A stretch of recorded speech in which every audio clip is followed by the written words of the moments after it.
Hello friends, welcome to my channel. तो आज हम शुरू करने वाले हैं हिंदी ग्रामर में अलंकार। 9th 10th 11th 12th चारों क्लासों में अलंकार होते हैं, लेकिन स्पेशली एक वीडियो 12th क्लास के बच्चों के लिए है। ये 5 ही अलंकार 12th क्लास में आते हैं। ब्लूप्रिंट कौन सी भी साल का उठा के देख लीजिए आप, 2024, 25, 26 और अफकोर्स 27 में भी ये ब्लूप्रिंट में है। तो हमें यही पढ़ने हैं 5 अलंकार। तो शुरू करते हैं। सबसे पहले अलंकार होता क्या है इसे देखते हैं।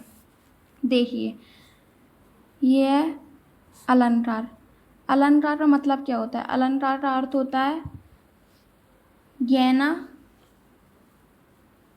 अलंकार का अर्थ होता है गहना या आभूषण। जिस तरह गहना आभूषण स्त्रियों को बहुत प्रिय है, ऑफकोर्स के आभूषण बढ़ाते हैं, उसी तरह काव्य की शोभा बढ़ाने वाले तत्व को अलंकार कहते हैं। मतलब जिस तरह स्त्री, एक लड़की ज्वेलरी पहनती है, आभूषण पहनती है, तो वो बहुत ही अत्यंत मतलब सुंदर लगती है, और आभूषण पहनने के बाद वो और सुंदर लगने लगती है। क्यों? आभूषण उसकी सुंदरता को और बढ़ाने का काम करते हैं। उसी तरह काव्य की शोभा बढ़ाने के लिए अलंकार बहुत ज़रूरी होते हैं।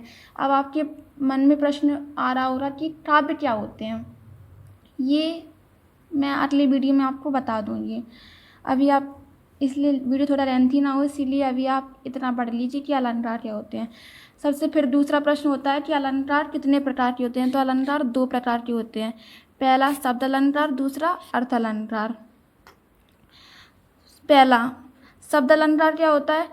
वैसे ये 12th क्लास में इतना डीपली पूछते नहीं है कि शब्द अलंकार कौन सा होता है, अर्थ अलंकार कौन सा होता है, लेकिन हम फिर भी थोड़ा बहुत इतना तो हमें पता होना चाहिए कि होता क्या है शब्द अलंकार, अर्थ अलंकार। तो शब्द अलंकार कौन से होते हैं?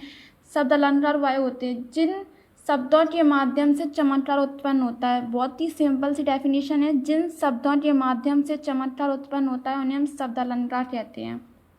और दूसरा अर्थ अलंकार, जिन अर्थ के माध्यम से चमत्कार उत्पन्न होता है उन्हें अर्थ अलंकार कहते हैं। बस शब्द के माध्यम से अगर चमत्कार उत्पन्न होता है तो शब्द अलंकार, और अर्थ के माध्यम से चमत्कार उत्पन्न होता है तो अर्थ अलंकार। सबसे पहला, अब इनके अंदर भी हमें 5 अलंकार पढ़ने को मिलेंगे। भ्रांतिमान, संधि अलंकार, विरोधाभास, सानुरूपक, और 5वां है व्यक्तिरेख। सबसे पहले भ्रांतिमान अलंकार। तो ये भ्रांतिमान अलंकार होता कौन सा है? पढ़िए इसको।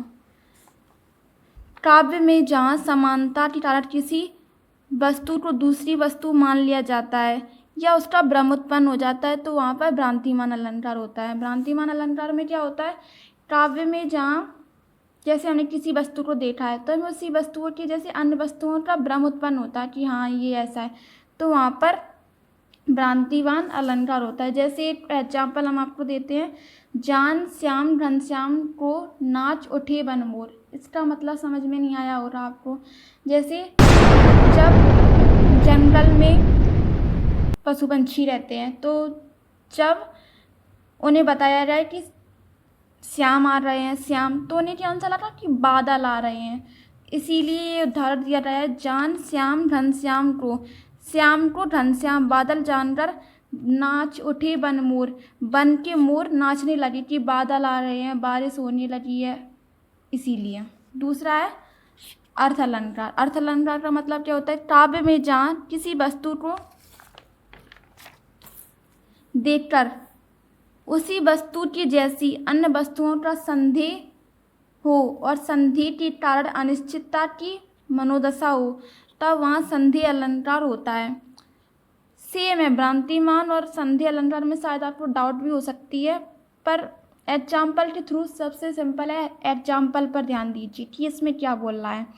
संधि अलंकार में क्या है कि काव्य में जहाँ किसी वस्तु को देख के उसी वस्तु के जैसे अन्य वस्तुओं का संदेह हो, और वहाँ पर क्या हो रहा था? वहाँ पर भ्रम उत्पन्न हो रहा था, तो उसे, और संधि कारण अनिश्चितता की मनोदशा हो। ये बहुत ही इम्पोर्टेंट शब्द है कि अनिश्चितता की तो देने वाली हूँ। सारी विच नारी है कि नारी विच सारी है, सारी ही की नारी है कि नारी ही की सारी है। एक तो ये अलंकार ये कब होता है? जब दुर्योधन ने द्रौपदी की साड़ी खींची थी, तब ये एग्जाम्पल इसके रूप में आ रहा है। दूसरा मैं आपको एग्जाम्पल इससे भी सिंपल दे रही हूँ, लक्ष्मी थी या दुर्गा थी या स्वयं वीरता का अवतार। ये सबसे सिंपल उदाहरण है कि, और इसमें क्लियर भी हो रहा है कि संधि अलंकार होता क्या है। जैसे कि लक्ष्मी थी, ये लक्ष्मीबाई के ऊपर बताया जा रहा है, लक्ष्मी थी या दुर्गा थी, उनका नाम लक्ष्मी है और दुर्गा उनका स्वरूप था, एकदम बलशाली, साहसी, निडर, या स्वयं वीरता का अवतार, या स्वयं वीरता ने अवतार ले लिया। तो यही उदाहरण है कि लक्ष्मी थी या दुर्गा थी या स्वयं वीरता का अवतार। समझ में आ रहा हो रहा आपको। तीसरा अलंकार विरोधाभास। विरोधाभास क्या है? अपने नाम के अनुरूप है, जिसमें विरोध के बारे में बताया जा रहा है कि विरोध ना होते हुए भी हमें विरोध का आभास होता है, यहाँ पर विरोधाभास अलंकार होता है। समझिए, काव्य में जहाँ विरोध ना होते हुए भी विरोध का आभास हो तो वहाँ पर विरोधाभास अलंकार होता है। काव्य में जहाँ क्या होता है, काव्य में जहाँ विरोध ना होते हुए भी हमें विरोध का आभास हो रहा है कि हमें विरोध नहीं हो रहा है पर हमें ऐसा महसूस हो रहा है कि वहाँ पर विरोध है, तो वहाँ पर विरोधाभास अलंकार होता है। उदाहरण से समझते हैं, मैं निज रोदन में राग लिए फिरता हूँ, शीतल वाणी में आग लिए फिरता हूँ। अब आपको समझ में आ रहा होगा, उदाहरण से ही समझ में आ रहा है ये कैसी बात कह रही हैं मैं दीदी।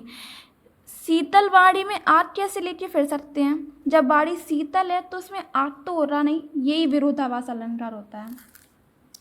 आई थिंक आपको समझ में आ रहा होगा। चौथा अलंकार व्यतिरेक। मैं आपसे लास्ट में क्वेश्चन भी पूछूंगी, देखती हूँ आप कितना पढ़ रहे हैं। व्यतिरेक में क्या होता है? काव्य में जहाँ उपमान की अपेक्षा उपमेय को श्रेष्ठ समझा जाए तो वहाँ पर व्यतिरेक अलंकार होता है। व्यतिरेक और इसके बाद आएगा लास्ट सानुरूपक अलंकार। इसमें बहुत डाउट होती है बच्चों की, उपमान उपमेय क्या होता है ये, और कभी उपमान की जगह उपमेय ना हो जाए, इसीलिए सबसे सिंपल तरीके से मैं आपको बता रही हूँ। उपमान समझने की कोशिश कीजिए मेरी भावनाओं को। उपमान समझ लीजिए, काव्य में जहाँ उपमान की अपेक्षा उपमेय को श्रेष्ठ समझा। उपमान समझ लीजिए आप हैं, जस्ट समझ लीजिए आप अपने आप को। उपमान, आप उपमान है, ये कोई आपका दोस्त है, वो आपसे होशियार है, ऐसा समझ लीजिए। तो काव्य में जहाँ उपमान की अपेक्षा आपको के मित्र को श्रेष्ठ समझा जाए, वहीं व्यतिरेक अलंकार होता है। इससे आपको जल्दी समझ में आ जाएगा। आपकी अपेक्षा आपकी दोस्त को श्रेष्ठ समझा जा रहा है, भले सा व्यतिरेक अलंकार। काव्य में जहाँ उपमान की अपेक्षा उपमेय को श्रेष्ठ समझा जाए, व्यतिरेक। इसको 2 बार आप पढ़ेंगे, आपको अपने आप याद हो जाएगा, बहुत सिंपल है। अब मैं इसका उदाहरण देती हूँ।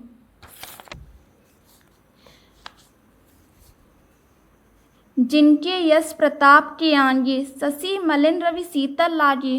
कितनी बड़ा चढ़ा के बात होती है कि जिनके यश प्रताप के आगे शशि मलिन लगता है और रवि शीतल लागे। समझ रहे हैं आप?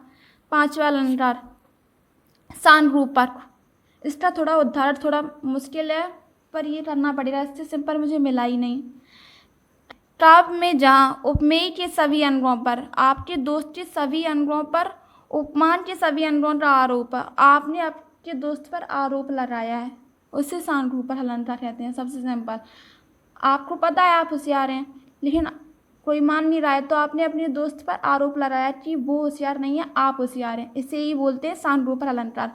काव्य में जहाँ उपमेय के सभी अंगों पर उपमान के सभी अंगों का आरोप हो तो वहाँ पर सानुरूपक अलंकार होता है। उदाहरण समझिए,